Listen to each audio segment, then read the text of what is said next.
Le vrai hack de growth sur YouTube que j'ai, c'est que dès que YouTube annonce une nouvelle feature, je ne fais que l'utiliser. Ouais. Donne-nous tes conseils sur comment tu maximises ton CTR, donc le click-through rate. Quand tu te lances sur YouTube aujourd'hui, il faut être dans une niche. Je pense qu'ils ont tort. Je pense que c'est fini cette histoire.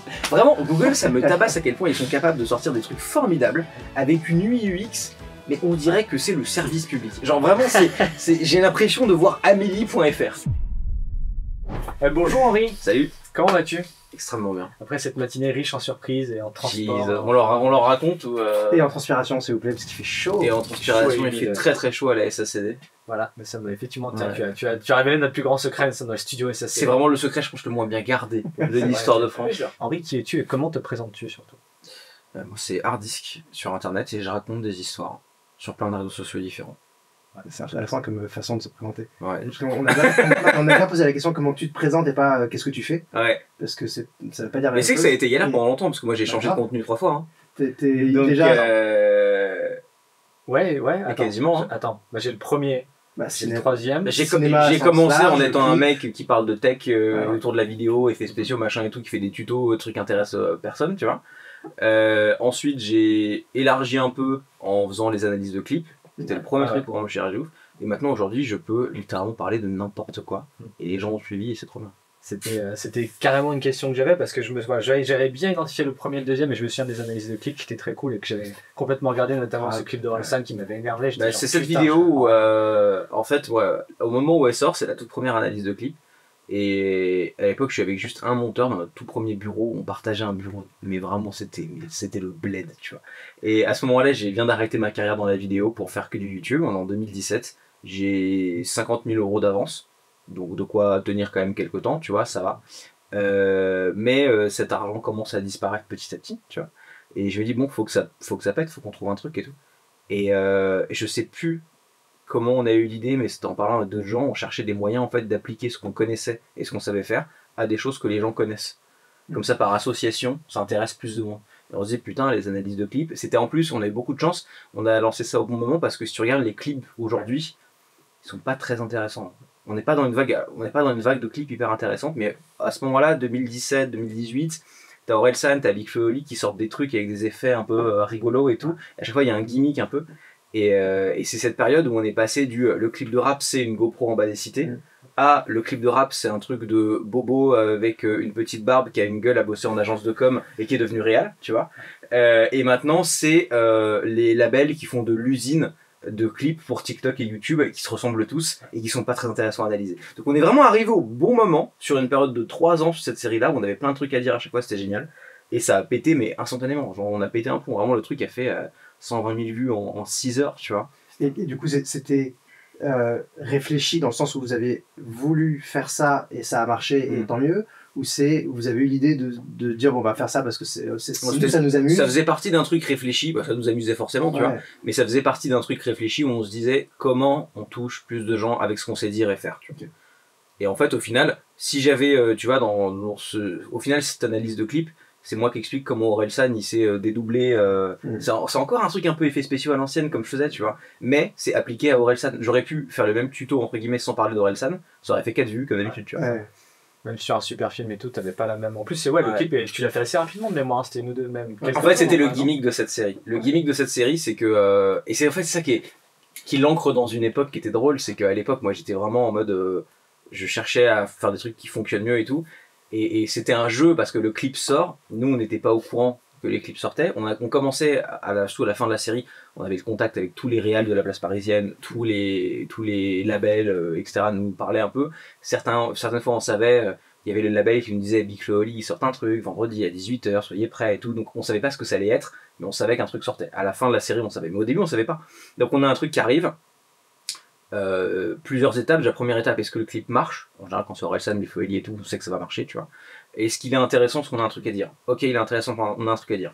Il est mercredi 18 h. Ok, super. Je fais mon analyse.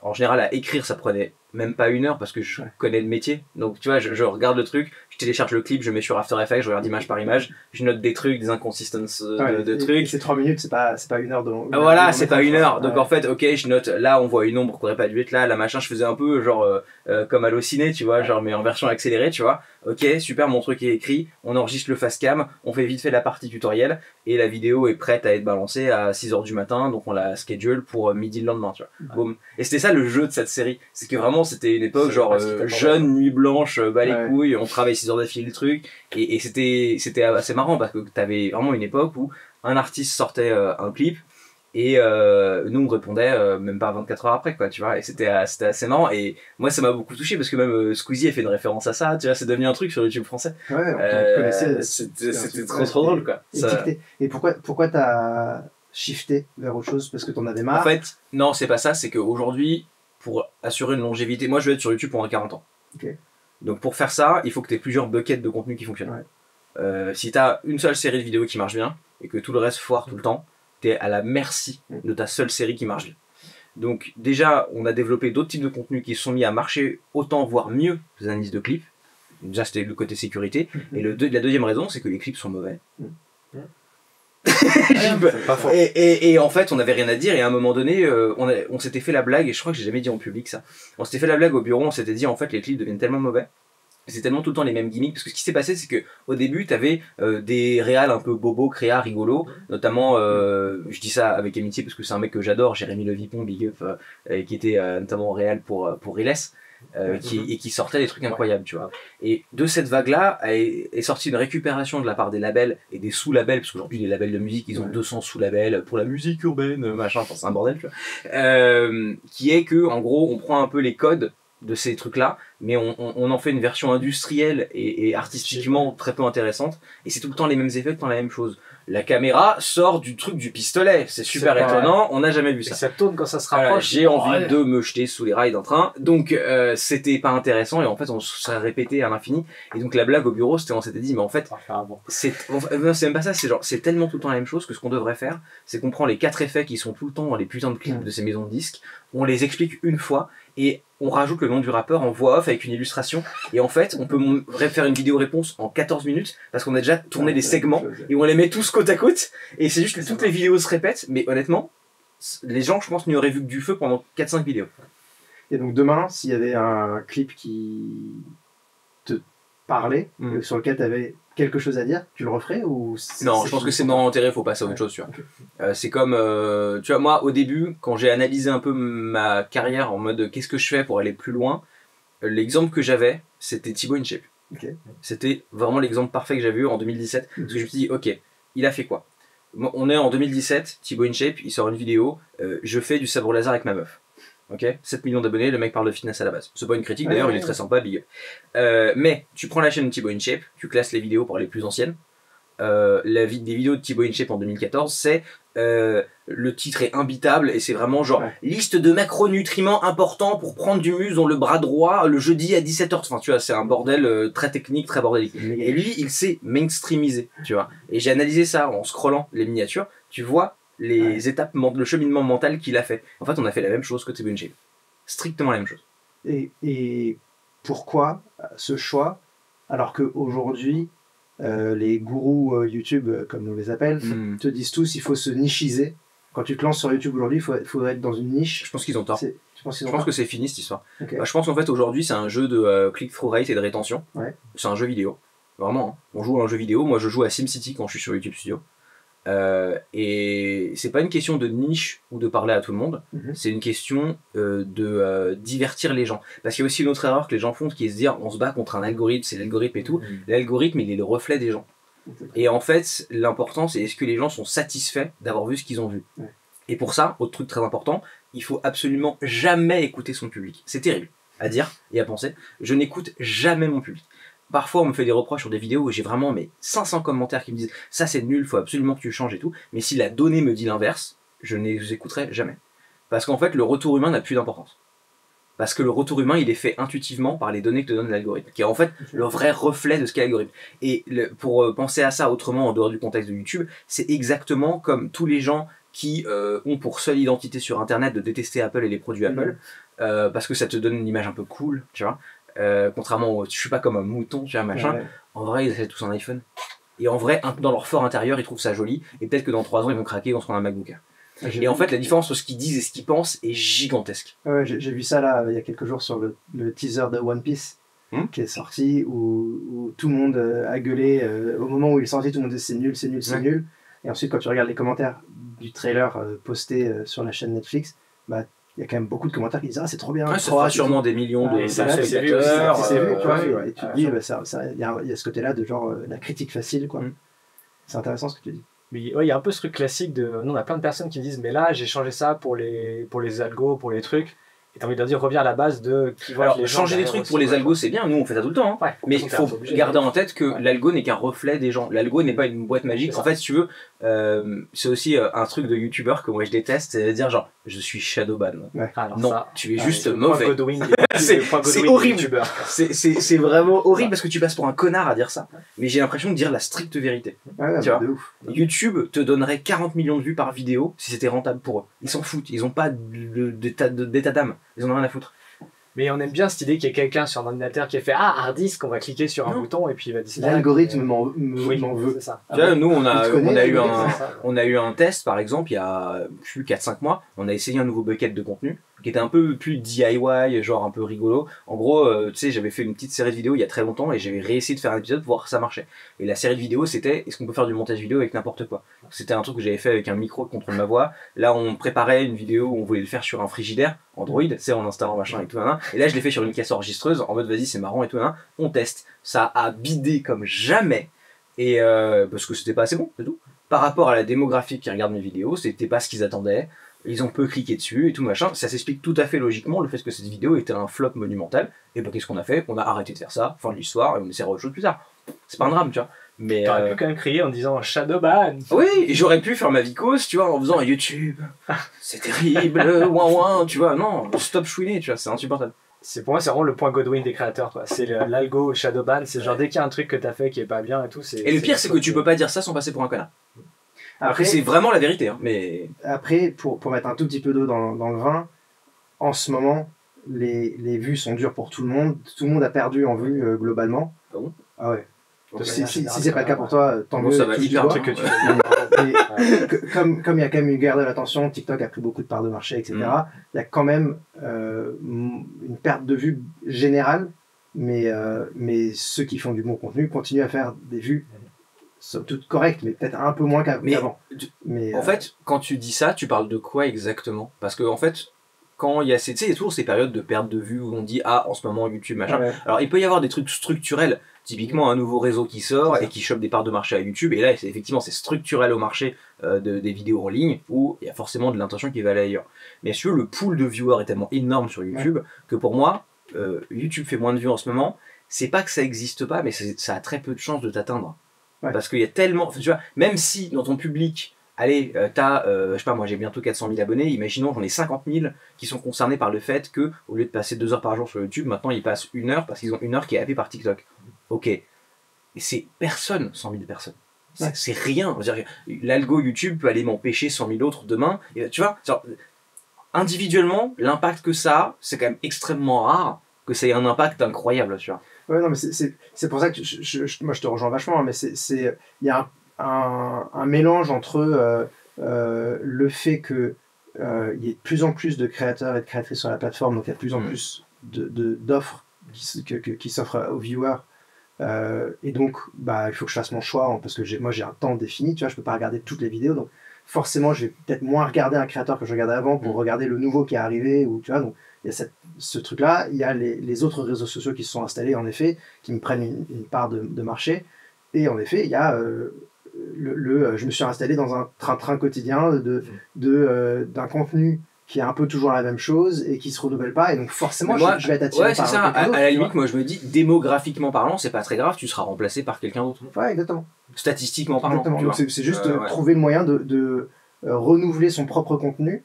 Quand toi, t'es créateur, bah, si t'as une petite baisse, ça peut être un truc un peu structurel, comme tu disais, mais c'est principalement parce que ton contenu commence à s'endormir, quoi. C'est ça. Donc, En fait, penser en termes de bucket Ouais. et essayer des nouveaux trucs. Nous, on a encore là, on a 2 nouveaux types de vidéos qui sortent, dont un dans quelques semaines là, qui sont des tests complets. On ne sait pas. C'est ça qui est marrant aussi, on ne sait pas du tout la réaction que ça va avoir. Ça se trouve, ça va être ma meilleure série ever. Ça va faire 1 million de vues par épisode. Ça se trouve, ça va être un beat complet, mais on teste, c'est pas grave. Et faut surtout pas rester attaché à un cheval qui marche pas du tout, tu vois. Si les gens te disent qu'ils ne veulent pas regarder ça, arrête de faire 55 épisodes de ton truc qui marche pas ou que personne ne va regarder. Classique conseil, mettez pas tous les œufs dans le même Ah non, c'est vraiment dans tout, quoi. Quand t'as une série qui fonctionne pas, tu l'amènes derrière la ferme, tu lui tires en la nuque et puis tu passes à autre chose. Tu vois. Alors, Enfin, c'est quoi une série qui fonctionne pas pour toi? c'est une série qui n'atteint pas le palier de vues moyen de toutes mes vidéos, qui aujourd'hui a minima absolu 100 000 vues sur 30 jours. Si Ok. on a un truc qui sur 30 jours fait pas 100 000 vues, on ne le fera plus jamais. Donc, au premier essai. Ouais. Tu donnes pas de chance Non. pour un deuxième, c'est premier essai. Premier c'est essai ça, tout de suite. Ok. Parce que en même temps, j'ai plus les mêmes responsabilités. C'est-à-dire que ça dépend. Un épisode d'une série, ça veut tout et rien dire. Est-ce que t'es un youtubeur tout seul qui peut faire cet épisode en un jour parce que c'est un truc qui prend pas de temps à faire, auquel cas tu peux peut-être laisser 2-3 épisodes, Ouais. ou est-ce que t'es quelqu'un comme moi qui a 9 personnes dans son équipe, C'est ça. chaque ça, vidéo ça. c'est 2 semaines de production, je peux pas me permettre de faire on va tester 4 épisodes de ce machin qui marche pas, on verra bien. Non, on teste une fois. De toute façon, l'algo est tellement fort que si ce que je produis est vraiment au-dessus par rapport aux attentes des gens, je le verrai dès le premier épisode. Tout de suite, tu vois. Même si tu vois, genre, c'est une série qui, si je lui avais laissé sa chance, elle serait allée au million de vues par épisode et que le premier épisode, il a fait, je sais pas, 300 000, tu vois, je vois tout de suite que le premier a mieux marché. Tu vois ce que je veux dire? Les datas avec lesquelles on travaille sont tellement performantes. On n'a pas besoin de tester 1000 ans, quoi. Et là-dedans, comment tu laisses la place, alors c'est peut-être pas le bon terme, à l'émotionnel, mais à ce qui te plaît, à ce que toi tu as envie de faire. C'est-à-dire que, disons que tu te lances dans une série parce que c'est un truc que tu as envie de faire, qui te plaît, En fait, mais ça marche pas. Est-ce que tu vas vouloir continuer pour... Tu vois, ça marchouille, on va dire. C'est pas la catastrophe, donc tu le kills pas direct. Mais est-ce que tu lui donnes plus d'importance parce que c'est quelque chose que tu as vraiment envie de faire? non, parce que c'est ma société. En fait, on a 2 trucs. Il y a des types de vidéos qui, on pense, marcheraient bien, mais qu'on fait pas parce qu'on a fondamentalement pas envie de faire ça. Par exemple, en ce moment, on fait beaucoup d'histoires. Tu vois, on a eu des histoires sur des arnaqueurs, des machins, des trucs qui ont vraiment bien performé. Et on se disait en interne, je pense que ça marcherait vachement bien si on faisait des histoires de true crime. Ouais. Je pense que vraiment ce serait un carton total. Et notamment, il y a des chaînes US qui font des vidéos, des icebergs de 2h40 avec les vidéos des gardes à vue de meurtriers, de machin et tout. Le truc, c'est que j'ai pas envie de faire ça. En termes de catégorisation, j'ai pas envie d'être un youtubeur true crime. Il y a des histoires true crime qui peuvent m'intéresser, mais c'est pas tu vois, j'ai pas envie que ça devienne sectoriel. Genre on fait ça, tu vois. Donc ça on le fait pas, même si on pense que ça marcherait vachement bien. Et ça t'ouvrirait aussi des portes peut-être plus entertainment, tu vois, genre des Amazon Prime et des Netflix et des trucs comme ça. Ça pourrait. Après, les marques sont très frileuses avec le true crime. Hein. Ouais. C'est très très compliqué. Hein. Nous on a déjà quand on fait des vidéos sur des arnaqueurs, on a déjà eu des retours de marques qui disaient qu'ils cherchent même pas à regarder la vidéo à savoir, ils voient Madoff machin, on se désengage. Donc c'est même pas forcément sûr que commercialement ce soit un succès, mais ça pourrait l'être, tu vois. Je sais pas, en vrai je sais pas. Mais avant de montrer la vidéo de sa garde à vue, je voudrais vous parler.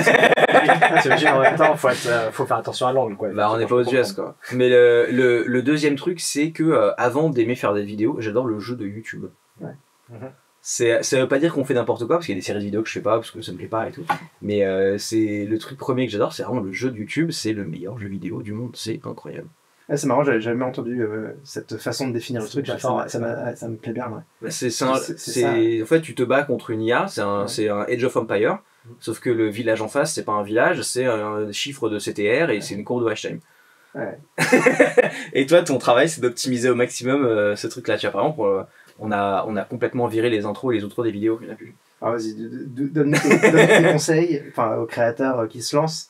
Donne-nous tes conseils sur comment tu maximises ton CTR, donc le click-through rate. En gros, non, mais les 2 trucs qu'on regarde, nous, principalement, c'est donc à quel point les gens cliquent sur la miniature par rapport à une autre, tu vois, et à quel point les gens regardent jusqu'au bout, vraiment rejouent la vidéo. Donc tu vas aller chercher, c'est con, mais tu vois, parfois, c'est des petits trucs, mais il faut penser aux détails. Parfois, quand on fait une blague dans une vidéo, on va ajouter un texte qui va flasher à l'écran une demi-seconde, qui fait partie de la blague. Et pourquoi? 1, parce que c'est marrant. Et 2, parce qu'on le voit dans la spike par la suite, les gens ils ont vu le texte, ils l'ont raté, il rescroll back de 20 secondes pour choper le texte, et du coup tu t'as gagné une petite cour de HTML en plus. Et pareil, genre le truc de youtubeur de base, salut c'est Hardisque et aujourd'hui on va parler de... Non, c'est fini, terminé. On commence la vidéo en disant genre il avait 54 ans et il est mort de machin truc, nanana. En fait, on s'en fout de savoir qui je suis, tout le monde s'en bat les couilles, de moi, en réalité. L'important c'est le sujet. Et pareil à la fin, c'était pas le cas avant, mais aujourd'hui oui. Ouais, à la nanoseconde où j'ai fini mon sujet, la vidéo est coupée. C'est-à-dire que vraiment, je vais dire genre, et il est rentré chez lui, après ça garde à vue, c'est la fin de la vidéo. Il y a rien après, tu vois. Tout le reste après, les 20 secondes de la fin, la N-card, un truc comme ça. Allez, abonnez-vous, machin. Les gens s'abonneront naturellement. D'ailleurs, nous on le voit dans les chiffres. Quand une vidéo surperforme de fou, on fait aucun call to action, rien, à part parfois au milieu de la vidéo, parce que là en ce moment on fait un running guy qui a bientôt 400 000 abonnés, et c'est anecdotique. Les gens font les actions.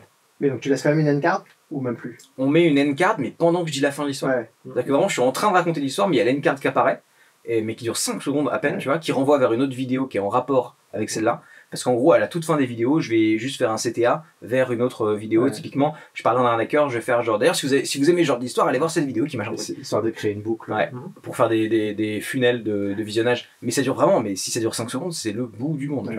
Et ça m'interroge du coup quand tu...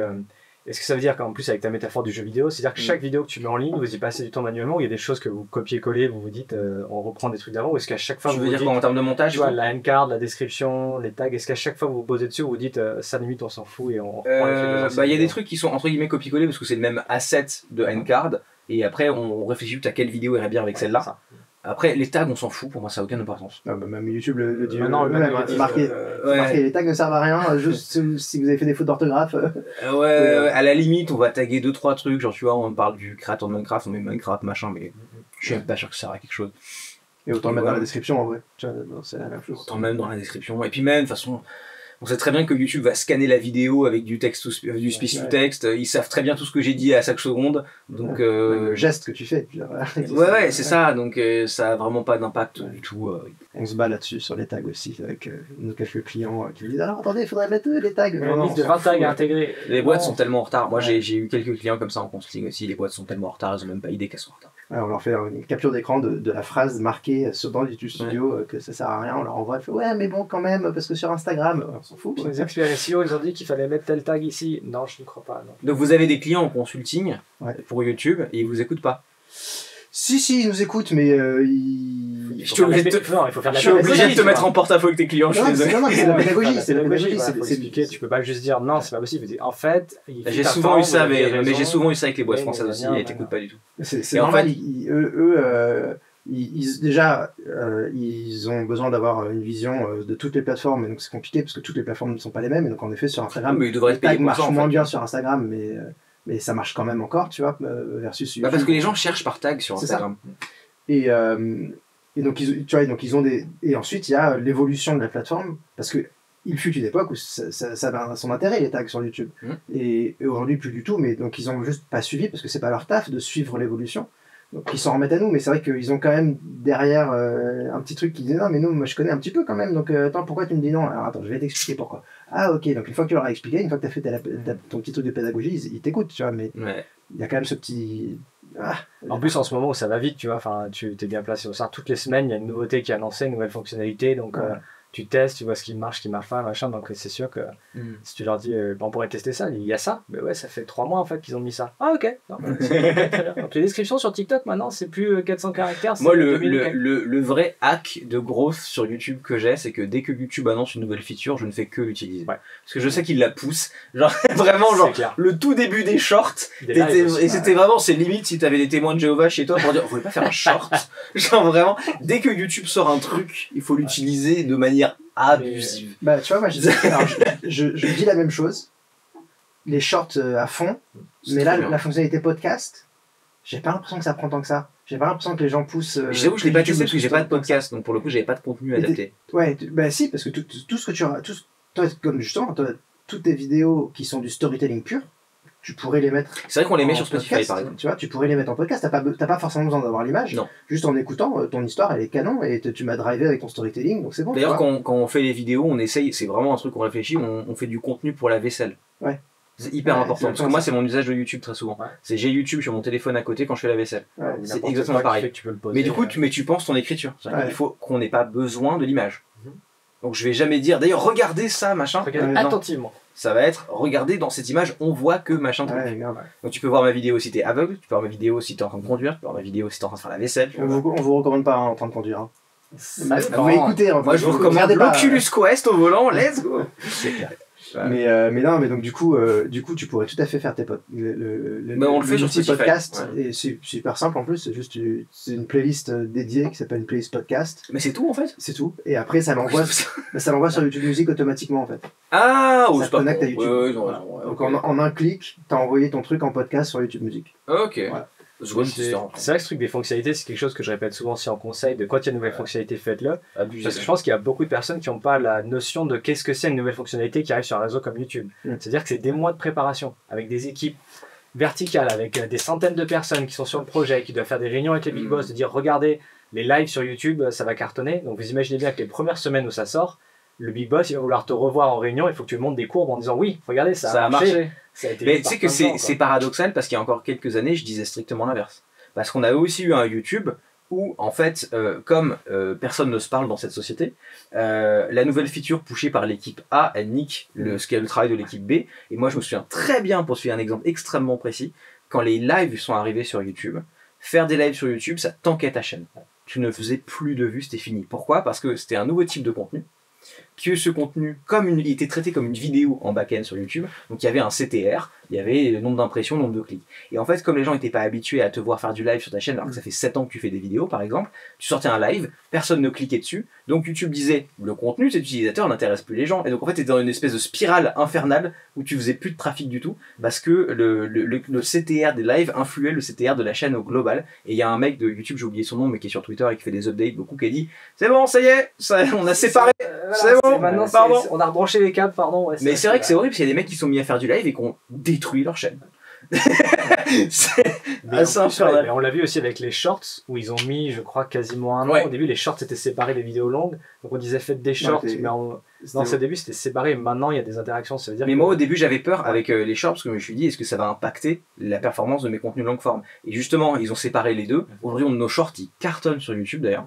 L'algo est super fort. Mais justement au contraire ce qui est trop bien c'est que moi je vois les shorts YouTube aujourd'hui comme un appât. C'est-à-dire qu'en gros pour moi le short YouTube il est là pour recruter des nouveaux viewers de mes longues formes. Donc on fait un short, il fait 800 000 vues. Et sur ces 800 000 personnes, on sait qu'elle va être retargetée par YouTube plus tard. On va lui proposer mes vidéos longues, tu vois. C'est ça. Donc c'est vraiment pour moi, c'est comme si je mettais des mines dans le désert, Ouais. tu vois. Et genre, De temps en temps, avec les claques, Et tu le constates parce qu'il y, Ouais. y a quand même beaucoup de chaînes aujourd'hui qui se créent une double audience en fait. L'audience du long form et l'audience du short qui ouais. transversent pas l'un vers Pour l'autre. moi, ça c'est les chaînes qui font un contenu short qui n'a rien à voir avec leur contenu long form. Ok. Ce qui est l'erreur. Nous, on fait exactement nos contenus short. C'est des histoires, mais dont on fait pas une vidéo complète parce qu'il n'y a pas assez à dire. Donc on les fait en 30 secondes, 1 minute. Ok. Et c'est le même contenu. Et ce qui fait que c'est nickel. Et d'ailleurs, anecdote avant que je vienne sur ce podcast, YouTube, il y a 48 heures, on met un nouveau truc dans YouTube Studio où tu peux voir ton public, est-ce qu'il regarde plus tes shorts ou plus tes vidéos ou les deux. Ouais. Et nous, on est à 100% les deux. Parce qu'on fait le même contenu. Et je pense que c'est ça le truc le plus important en fait. C'est qu'il faut surtout pas, si tu fais n'importe quoi et tu as une chaîne gaming, tu fais de la cuisine en short, erreur. Ouais. Tu vas te construire deux trucs qui n'ont rien à voir. Tu vois. Il faut faire le même contenu. C'est intéressant. J'ai pas encore vu ces chiffres dont tu parles, effectivement. Faut que j'ai- Mais c'est arrivé il y a 2 jours, hein, Ouais, vraiment ouais, c'est ouais. très très récent. Mais, C'est cool, c'est intéressant. mais c'est une très bonne feature. Ouais, Du ils ont coup, mis, ça fait quoi? Ça fait 3 ans qu'il y a les shorts sur YouTube maintenant? 2 ans et demi? moins, ça fait Simplement 2 2 ans, je pense. Ça Ouais. fait 2 ans. Ouais, à peu près 2 ans, on va dire, parce que, ouais. Ouais. Bon, c'est jamais. Mais comme ils ont mis un moment à les séparer des stats, même les séparer de la chaîne, quand t'arrivais sur une chaîne et qu'ils mélangeaient tes shorts. avec horrible, des dans le vidéos flux d'abonnement. C'était longues, envie de dans le crever. flux d'abonnement, C'était et tout. vraiment, Je peux pas Mais faire ça c'est là. Google. Vraiment, Google ça me tabasse à quel point ils sont capables de sortir des trucs formidables avec une UI UX. Mais on dirait que c'est le service public. Genre vraiment, j'ai l'impression de voir Amélie.fr. Tu vois, genre je sais pas comment ils font. Et le pire, c'est qu'il y a sûrement des putains de designers dans cette boîte. Je sais Bien sûr. qui. Il y a je trop de pense trucs, genre moi, je comprends pas pourquoi sur l'app mobile de YouTube Studio, tu peux toujours pas faire des C-posts, des community posts. Oui. Tu peux pas. Tu peux même pas les voir, c'est-à-dire que tu vois les gens commenter, et tu peux même pas cliquer sur le community post pour voir lequel ils ont commenté. Alors quoi. que ça existe depuis 5-6 ans, Je le comprends community pas. post, un truc comme ça. Un Faites truc quelque chose. qui me fait péter un plomb. C'est, tu vois, en ce moment, il y a de plus en plus de chaînes qui se font pirater. Ouais. Parce que les gens cliquent sur des liens de faux sponsors Ouais. et sont piratés leur chaîne. Aujourd'hui, les youtubeurs, en tout cas ceux qui sont professionnels, ils vont avoir des équipes de 5, 10, 20 personnes qui ont tous besoin d'avoir des accès à la chaîne. Écoutez-moi bien Google, ce message est pour vous. Pourquoi est-ce qu'il n'y a pas un paramètre où je peux dire que pour uploader une vidéo sur ma chaîne ou faire un live, il faut le code de double authentification. Pourquoi? C'est tout. Je viens de régler instantanément 100% des hacks de chaîne. C'est insupportable. Les hacks de chaîne qu'on a vu il y a quelques années, vraiment j'avais la question de dire mais comment? Demande-moi le code de double authentification, fin de l'histoire. Parce que même si on a accès à ma chaîne, personne ne pourrait uploader. Est-ce que ton mot de passe c'était par hasard test 1, 2, 3 juste pour être sûr? J'adore Google, c'est mon mot de passe. C'était ta date de naissance et ta ville de naissance. D'accord, bien joué.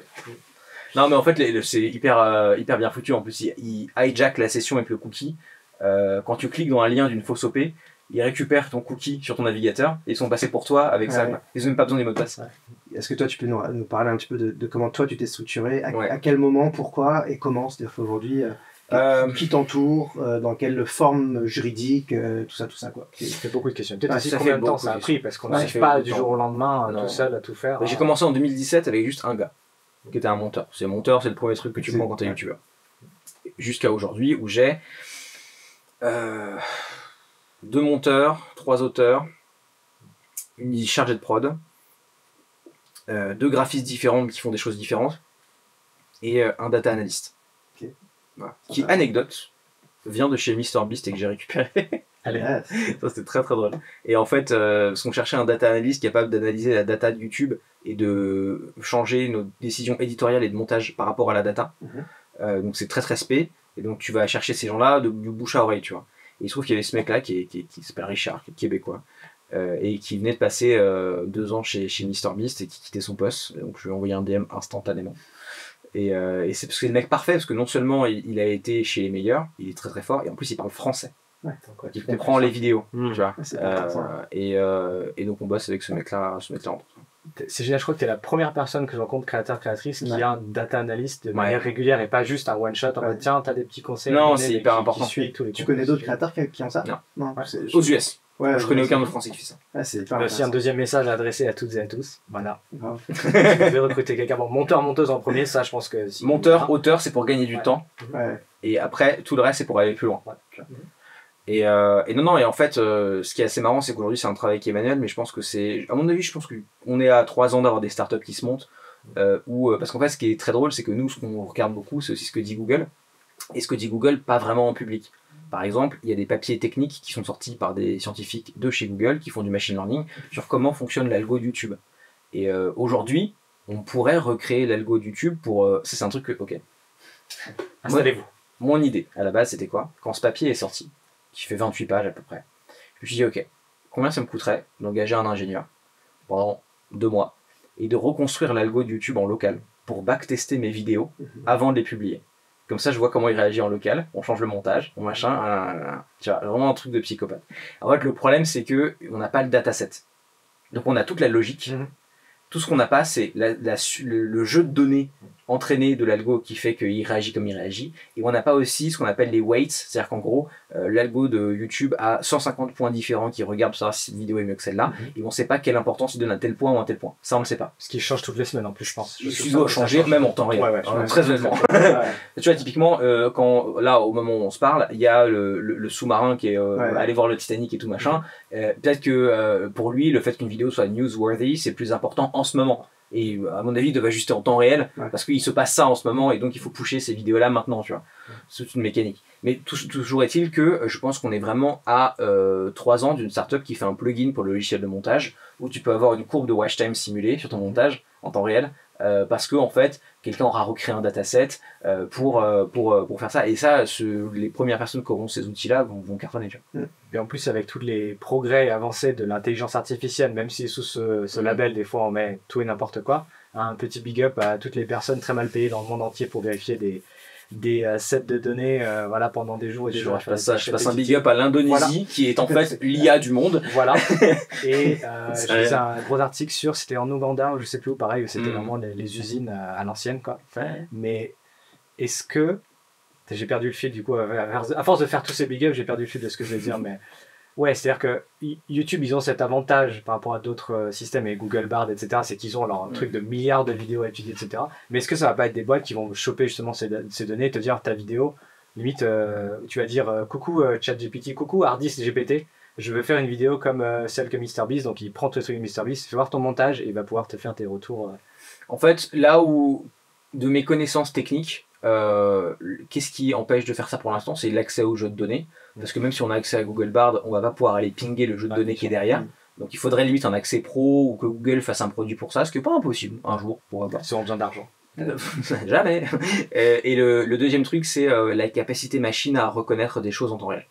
Ce qu'on appelle l'OCR. Et pour l'instant, c'est vraiment très mauvais.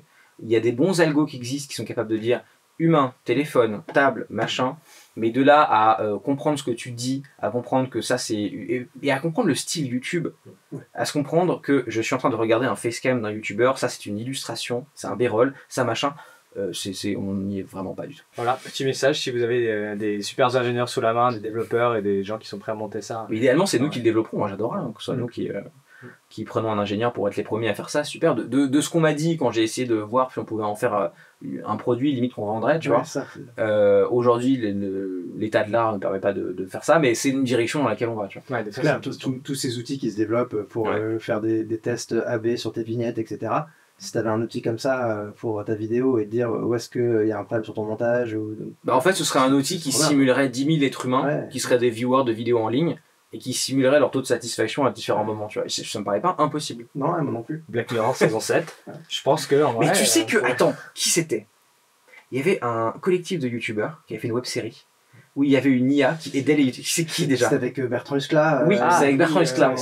On a parlé de titre, mais j'ai oublié, on vous le mettra là. Voilà, déjà allez voir ça parce que c'est formidable. Moi j'avais regardé, c'était un super contenu. Et en plus c'est vraiment ça. C'était trop bien. C'est vraiment, on va arriver à ça. Ouais, grave. Nous on aimerait bien faire une fiction un peu dans le genre, tu vois, un truc un peu cool comme ça. Ça te brancherait de refaire la fiction un peu? J'ai aucune envie. En fait, j'ai aucune envie de faire du cinéma et encore moins du cinéma français. Parce que si tu veux faire de la science-fiction en France, il faut déjà que près de 3 générations de boomers qui décèdent, donc on n'y est pas encore. T'auras pas de financement, tout le monde va te chier à la gueule. Tu vois. Non, mais sur YouTube, tu vois, pas forcément. François, oui, mais je parle de. En fait, si tu veux faire de la fiction de SF, t'as pas de. Enfin, sur YouTube, tu vas. Ça va paraître très très médisant, mais au maximum, tu vas lever 1 million d'euros, même si t'es très connu.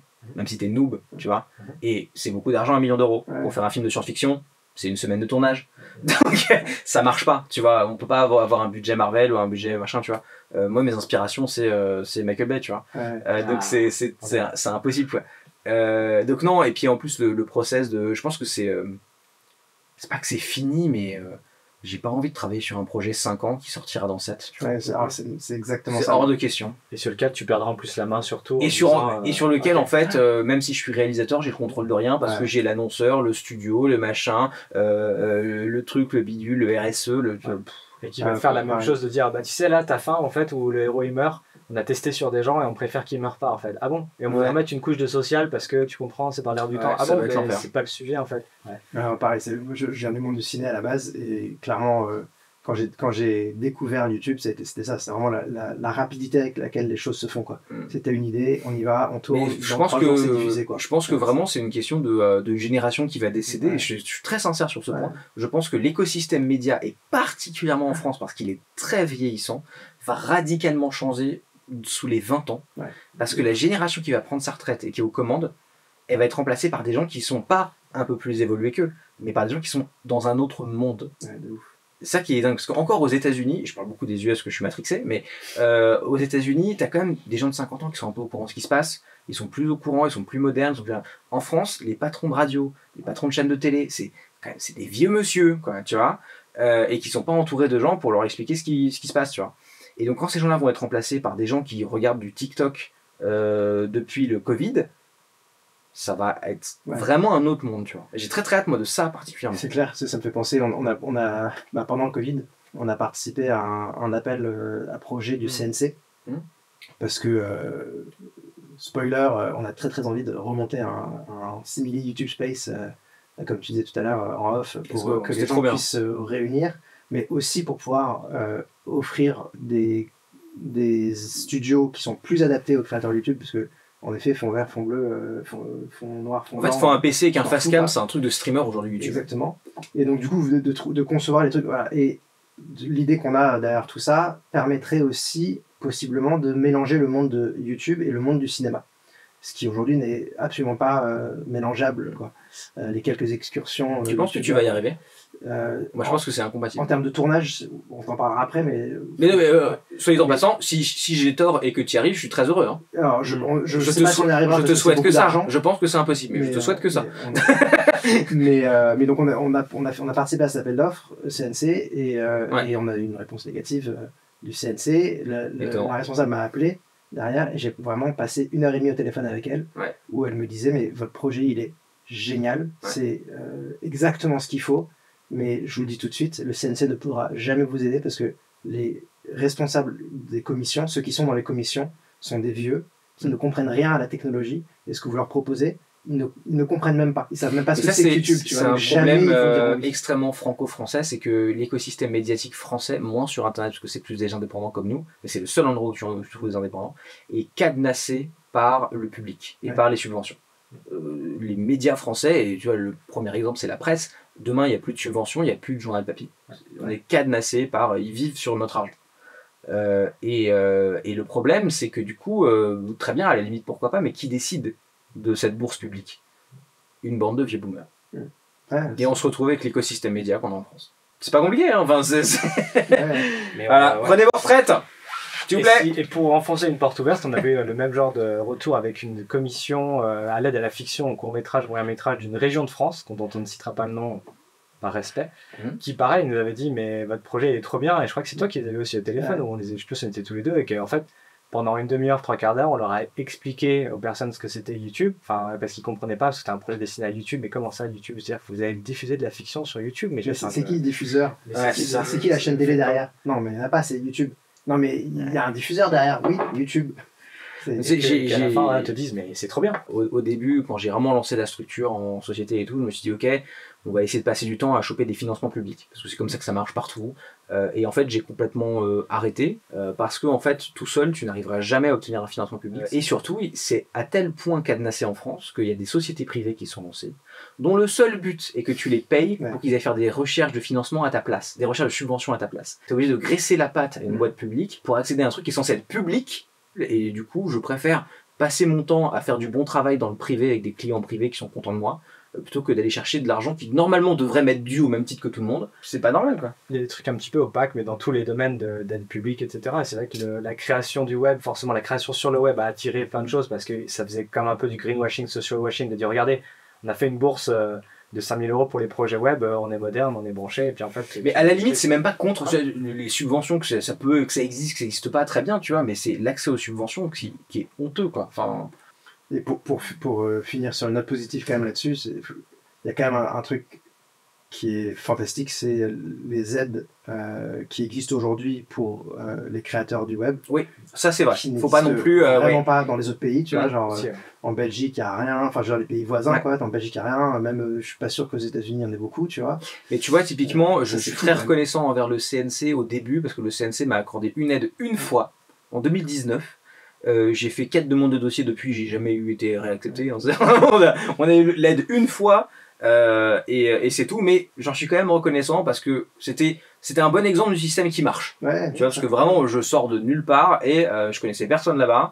Et je suis quand même passé, donc ça prouve que quand même c'était possible. Aujourd'hui, est-ce que ça l'est encore? Je sais pas, parce que j'ai plus jamais rien eu. Tu vois. Alors ça l'est, mais c'est de plus en plus dur, quoi. Ouais. Est-ce que c'est pas devenu un peu comme les autres subventions? Pas encore, moi j'ai l'impression que... Je sais pas, hein, je trouve qu'ils ont eu l'intelligence, on parle de l'aide CNC Talent dont on vous a déjà parlé, et CNC Talent sur un moteur de recherche, ce sera votre ami, on pourra en parler plus longuement, mais ils ont au moins l'intelligence de faire une commission avec une grande majorité de personnes qui sont dedans et qui savent. C'est vrai qu'il y a eu beaucoup de critiques sur la commission du CNC Talent, comme quoi c'est que des gens qui se connaissent entre eux, et pour une fois, je trouve que justement c'était bien foutu, parce que certes les gens se connaissent entre eux parce que c'est un petit milieu, mais c'est des gens du milieu. C'est des gens d'internet qui jugent des gens d'internet. Toujours un ou deux noms peut-être plus connus qui venaient du cinéma ou ailleurs, mais qui n'étaient pas forcément décisionnaires et partis. Mais déjà la démarche d'avoir plein de youtubeurs dans la commission, elle est très bonne. Quand tu regardes la liste des lauréats, c'est jamais que leurs copains, c'est jamais. Enfin, tu vois, il y a forcément des gens qui sont leurs copains parce que bah. En fait, t'as pas le choix. Projet, c'est ça. Ouais, mais t'as aussi des petits inconnus, enfin inconnus. Tu vois, le problème, c'est que dans ce conseil, dans ce milieu-là, le conflit d'intérêts est impossible à éviter. Tu vas forcément finir par tomber sur des gens qui se connaissent. parce qu'on n'est pas 14 000 à faire des demandes de dossiers CNC Talent, tu vois. C'est ça. Malheureusement, c'est inhérent entre eux. Mais non, pour le coup, le CNC Talent et autres aides du web, c'est quand même un truc qui est très franco-français et qui est vraiment très très appréciable parce que ça permet vraiment de faire des belles choses. Non, mais t'as raison, parce que moi je suis souvent un peu rentre dedans à raconter des on bêtises. espère en plus on espère que petit à petit ces aides arrivent au même niveau de ce qui peut être accordé à la télévision, à la radio, au podcast, à la télé. Et ça, tu vois, je pense que c'est générationnel, ça va changer. Quand une publicité, quand une OPSP sur une vidéo YouTube qui a 1 million de vues, ça vaudra plus que, je sais pas, 30 000 euros, mais 300 000. Là, on va commencer à parler. De ouf. Qui est ton créateur ou ta créatrice préférée? De manière intemporelle, Freddy Wong. Ah, ça fait longtemps que j'ai pensé parler de Freddy Wong. Freddy Wong, c'est... Il fait encore des trucs? Non, il fait rien. Je peux te dire, parce que maintenant j'ai la chance de le connaître, je peux te dire qu'aujourd'hui il fait des podcasts sur Donjons et Dragons avec ses potes et qu'il est extrêmement présent à son club de ping-pong. Et il arrive en tong et il vit sa vie de retraité de 35 ans et il kiffe la vie. C'est trop bien. Ouais, non, ça me donne envie d'aller voir des vidéos de lui, tiens. Une chaîne ou un compte, parce que c'est pas forcément que sur YouTube, pas trop connu, coup de cœur à faire découvrir. Oh god. Ça va ressortir mon téléphone, vas-y. Ouais, c'est clair. C'est ce que je fais des fois, les gens me disent qu'est-ce que t'as vu récemment de cool. Des fois, il y a des trucs qui me marquent. C'est infernal parce que tu sais jamais quoi dire. C'est ça ton historique, mais c'est horrible. T'as pas honte? Animal, mort, quoi? Comment? C'est-à-dire un compte vraiment que je trouve waouh depuis longtemps et je recommande, c'est Devin Nash. C'est un mec qui est patron d'une agence d'influence aux États-Unis, qui est streamer, mais qui poste ses vidéos sur YouTube en version montée et tout, et qui fait des analyses du marché, de ce qui se passe. En ce moment, il y a Kik qui arrive. Il a fait une vidéo d'1h12 pour expliquer ce qu'ils vont y arriver, pas y arriver et tout machin. Parce que c'est un mec qui a un interne à ce milieu-là, qui connaît tout, qui bosse avec les Pokémon, les machins, les trucs. Et ses analyses sont hyper pertinentes. Donc on vous met la chaîne ici, là. Et alors du coup, même question, mais cette fois on va te forcer à choisir une créatrice. Parce que c'est dur de... Oh bon, il y en a plein. Alors là, dans les créatrices, il y a Amy Plante. Bien sûr. C'était sûr que vous connaissez.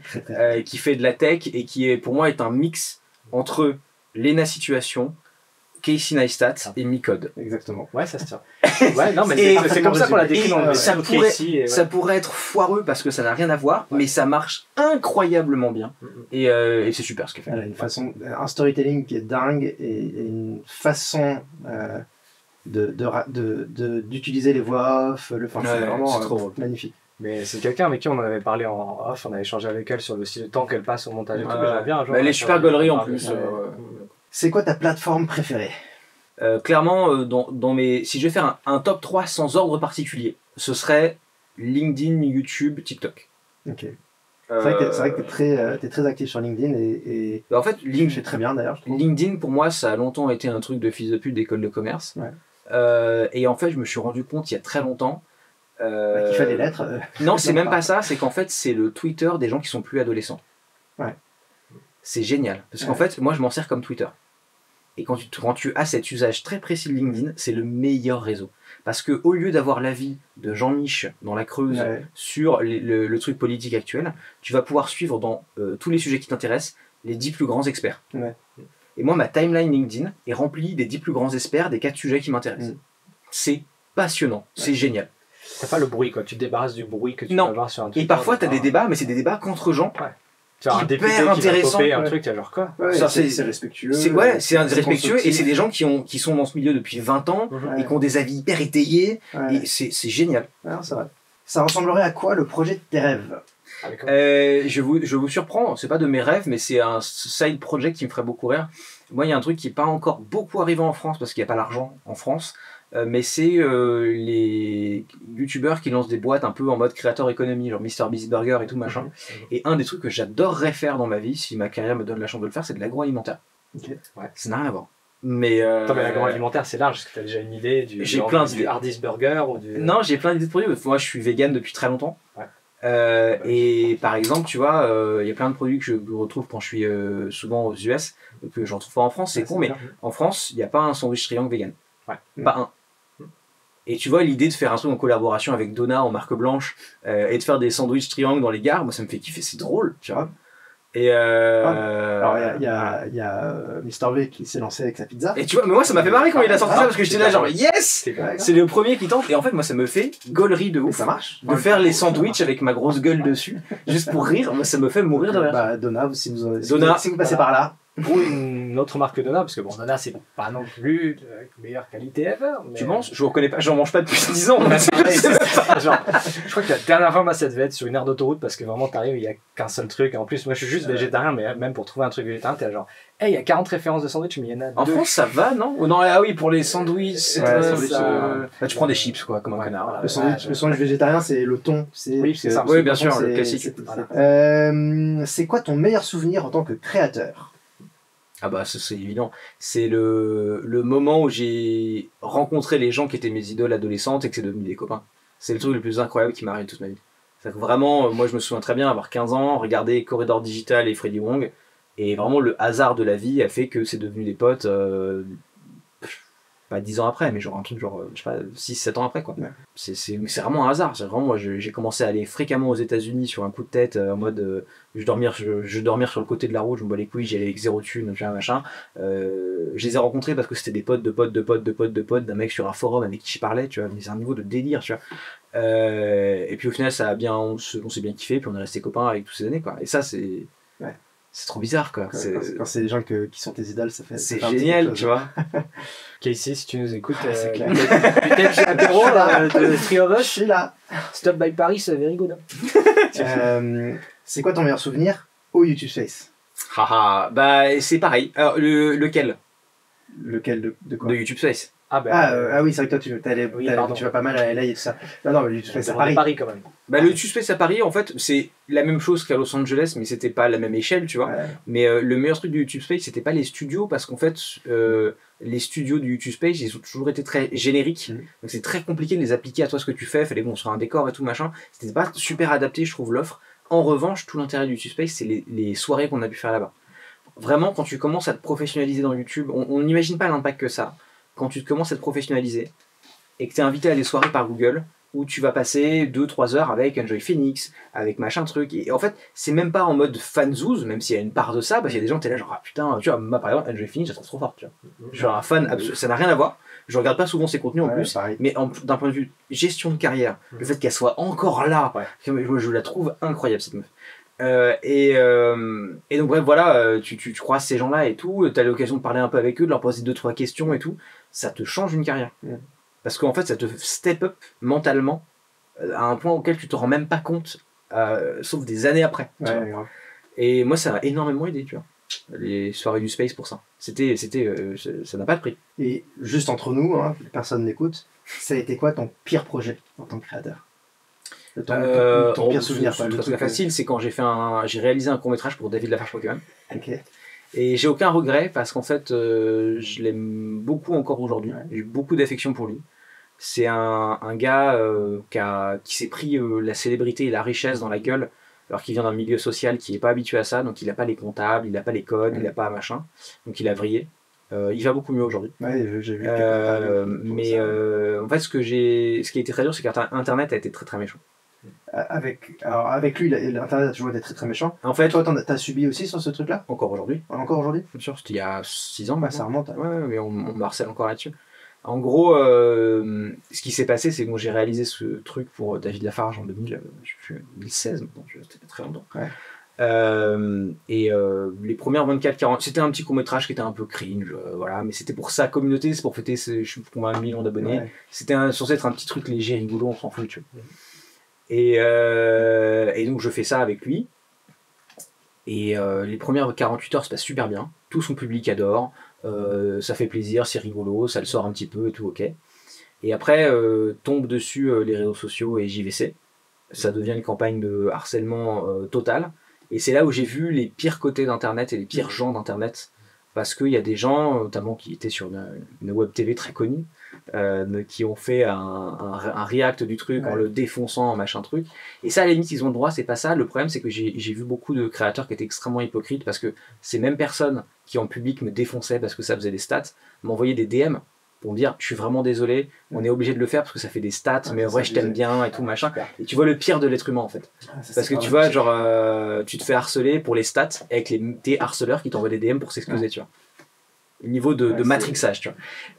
Et c'est remonté très très loin, tu vois. Je sais que je lui en tiens pas rigueur parce qu'il était dans la blague et tout machin. Et il est sûrement très sympa IRL, mais Squeezie on a parlé en vidéo de ça aussi. Genre, il y avait une question, je sais plus si c'était combiné ou quoi.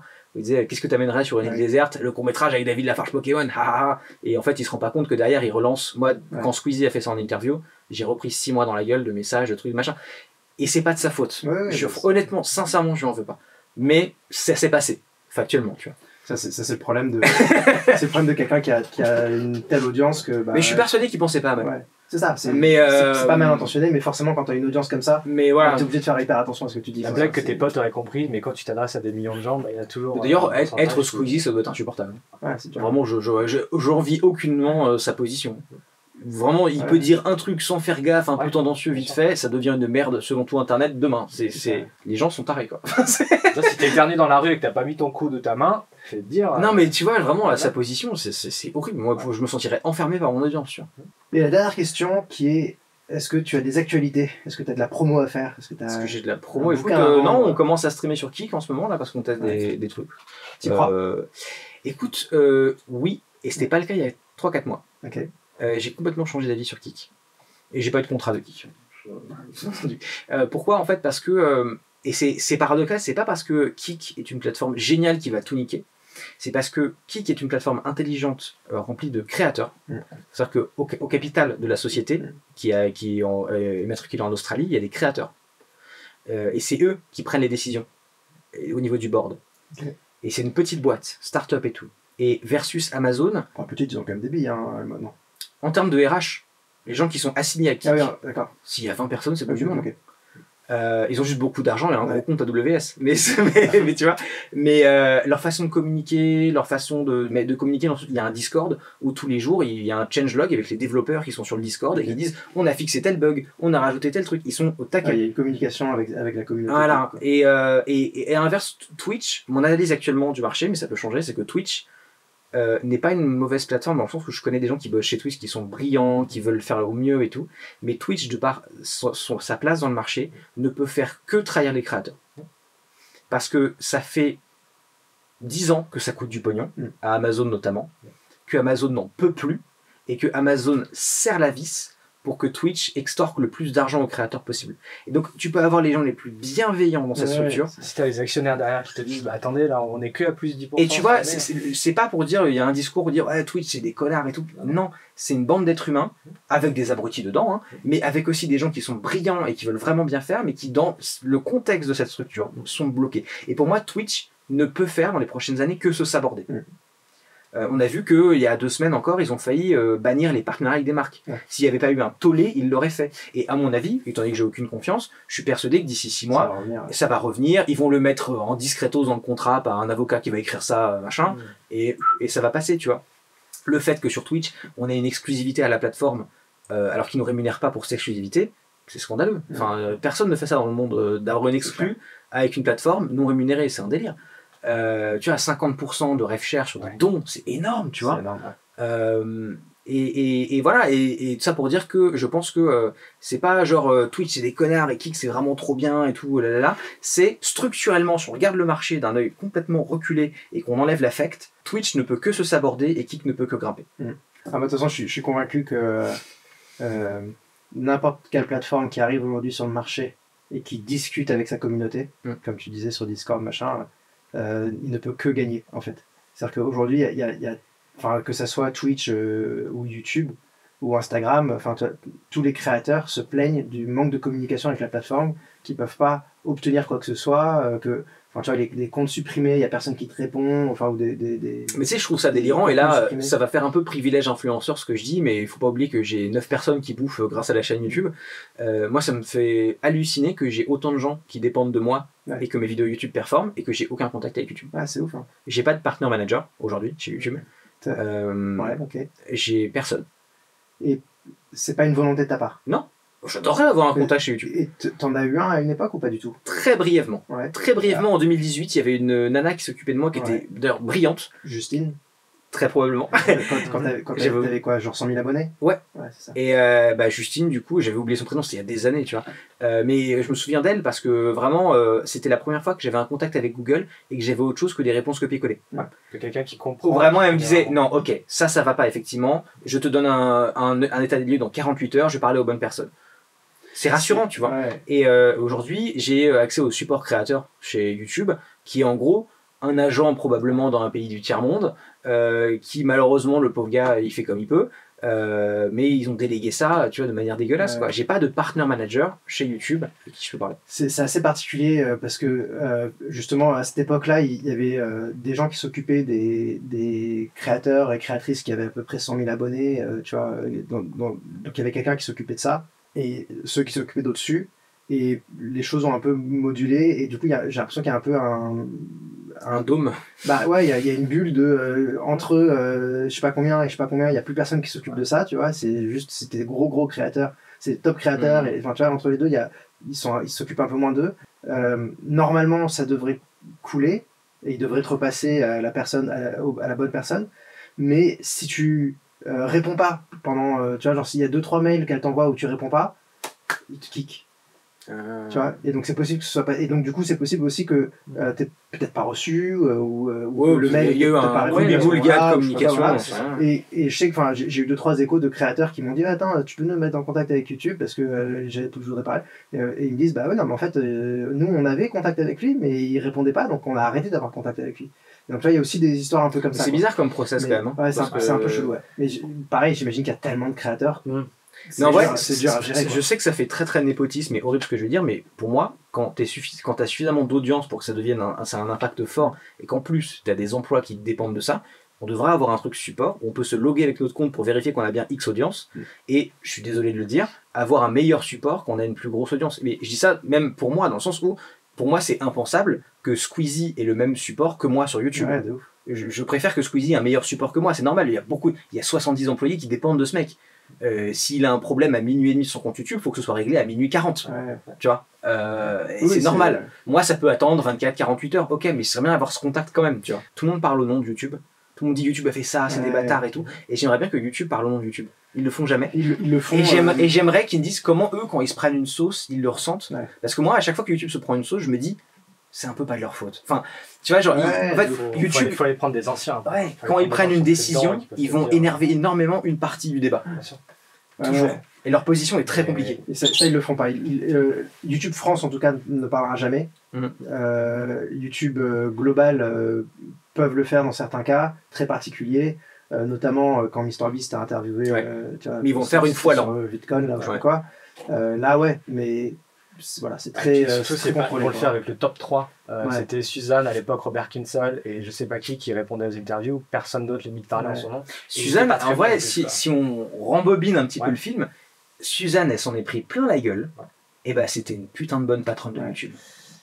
La période Suzanne, moi en tant que créateur. Moi, quand j'ai vu qu'elle partait, je me suis dit, ça sent pas bon, les gars. C'est pas bon signe que Suzanne parte de ça. Quoi. La période Suzanne, elle a beau. Parce qu'en fait, quoi qu'elle fasse, elle serait pire. De toute façon, t'es patronne de YouTube, tout le monde te déteste. De toute façon, voilà. Avec le recul, franchement, elle a pris des décisions pas terribles, mais elle était quand même vachement côté créateur. Et elle a pris des décisions qui ont fait que. Quand même, je sais pas, moi je suis un peu plus mitigé parce qu'il y a quand même toute cette partie, toutes ces époques Adpocalypse et toutes les parties démonétisation des créateurs qui a été vraiment dure et qui était plus ou moins justement. Tu penses pas qu'elle a eu raison avec le recul? Bah, alors oui, parce que je suis convaincu que c'est nécessaire pour que la création existe sur YouTube. Il faut qu'il y ait de l'ad, donc il faut que YouTube soit ad friendly, tu vois. Ça, j'ai aucun problème avec ça. Mais encore une fois, pour moi, c'est le manque de communication qui est. Je suis d'accord. Le fait que YouTube ne communique pas avec sa communauté de créateurs et de créatrices, c'est un vrai problème, et ça s'est amélioré un petit peu, mais c'est quand même toujours pas ça. Et pour moi, tu vois, genre, c'était plus ou moins à la même époque que YouTube Space s'est créé. Vous veniez nous voir au Space et tu vois, plein de fois on nous posait des questions, on n'a pas le droit de vous répondre. Ah ouais, sur quelles questions par exemple? Je sais pas, sur plein de trucs. De monétisation, de nouveautés à venir, de est-ce que ça passe ou pas, ou est-ce que j'ai le droit de faire ça, est-ce que ça c'est copyright infringement ou strike. c'est compliqué et tout le monde nous disait mais attendez mais on peut pas avoir comme tu disais là, on peut pas avoir une info, on peut pas avoir quelqu'un qui nous répond quoi. T'es face à un mur et même un mur humain parce que vous aviez le droit de rien faire quoi. C'est ça. Ou alors t'envoies un ticket qui va être envoyé aux États-Unis, qui va être envoyé par quelqu'un d'autre qui après va dire ah bah la personne au bureau d'à côté va pouvoir te répondre. Ah ouais c'est ça quoi. Donc du coup moi je suis d'accord dans le fond. Ce qu'elle a fait pour YouTube est hyper positif, mais dans la forme il y a eu des problèmes et je trouve que ils ont eu de la chance au final qu'il n'y ait pas une autre plateforme qui se soit créée. Tu vois, il n'y a pas eu le kick de YouTube en 2016. Tu vois, moi, quand Amazon a racheté Twitch, je me suis dit mais putain, ils ont les billes, ils ont l'argent, pourquoi ils y vont pas, tu vois, à la concurrence à YouTube. Twitch a tout raté. En étant ouvert et en discutant avec la communauté, ils vont tout rafler parce que tout le monde était contre YouTube à ce moment-là. Tous les créateurs étaient vénères contre YouTube à ce moment-là. Mais si Twitch se sortait le cul, ça pouvait devenir une plateforme autant VOD que live. Ouais, c'est ça. Et vraiment, il y avait en plus mieux monétisé que YouTube, pas dans le sens ads, mais dans le sens où les gens ont l'habitude de typer. Exactement. Imagine un YouTube avec les gens qui ont l'habitude de typer. Délire pour les créateurs. Ouais. Ça aurait été incroyable. Il y a un boulevard manqué par Twitch qui est ahurissant. Et c'est pour ça que j'attends au tournant TikTok, mais je pense que ça n'arrivera jamais parce que comme c'est chinois, ils ne laisseront jamais la possibilité de grandir aussi fort. Peut-être que Kik prendra s'ils ont assez d'argent pour concurrencer. Parce non, mais déjà s'ils arrivent à détrôner Twitch, c'est déjà suffisant. Et si structurellement ils tiennent. Parce que si bien dans 6 mois ils sont rachetés, ou il y a un changement du board, ou une OPA hostile, etc. Je ne peux pas livrer le détail. Ce que je veux dire, c'est que j'ai parlé avec l'équipe de Kik, US. Ils tiennent. On est face à des gens qui sont tarés, dans le bon sens du terme, qui n'ont qu'un seul objectif, c'est de remplacer Twitch, et qui ont une manne d'argent infinie. Et bah lancez-vous sur Kik. mais en fait ça m'oblige de faire de la propagande pro Kik, mais c'est la réalité actuellement, tu vois. C'est ce qui se passe, c'est ce que moi j'ai entendu, c'est ce que c'est les conclusions de mes discussions avec eux, c'est enfin c'est un épisode spécial Suzanne et spécial Kik. Moi j'y crois, t'arrives pas sur le marché avec un contrat de 100 millions pour je sais plus comment il s'appelle là. XQC, ouais. Et non mais s'en foutent, on parle de gens qui sont multimilliardaires. Ils en ont rien à foutre. Ils ne s'arrêteront si t'as les billes, si t'as l'argent, tu sais le faire quoi. Ils ne s'arrêteront que quand ils auront remplacé Twitch. Ouais, moi j'y crois. Mais il faut qu'on fasse une conclusion et après on continue sur le. On fait pas de conclusion, c'est le podcast infini, on a dit. Ouais, c'est vrai. Et donc tu disais la conclusion c'est comment ça va. C'est retrouvez-nous dans l'épisode 2. C'est vrai, spécial Suzanne Wojcicki. Merci monsieur Merci les gars. Ardis Burger, c'est ça la semaine prochaine vegan. Ardis sandwich, Ardis burger, Ardis kebab, let's go. Je cherchais un jeu de mots avec un truc avec triangle et tout, mais on va réfléchir. Non. On se reparle. Tu fais un sandwich triangle play button. Let's go. Ah, enfin le complet. J'aurais peut-être ça pour mes 600 000 abonnés, genre le play button dans le sandwich. C'est le truc picard un peu nul, tu sais. Je prends. Followez le podcast, bien sûr, n'hésitez pas à mettre 5 étoiles sur les plateformes de podcast. N'hésitez pas bien sûr à le follower sur les réseaux sociaux et à très bientôt pour un prochain épisode. Et dans la description, vous retrouvez toutes les chaînes d'Hardisk sur tous les réseaux sociaux. D'ici là, n'oublie pas, crée, publie, recommence. C'est réel. Bye.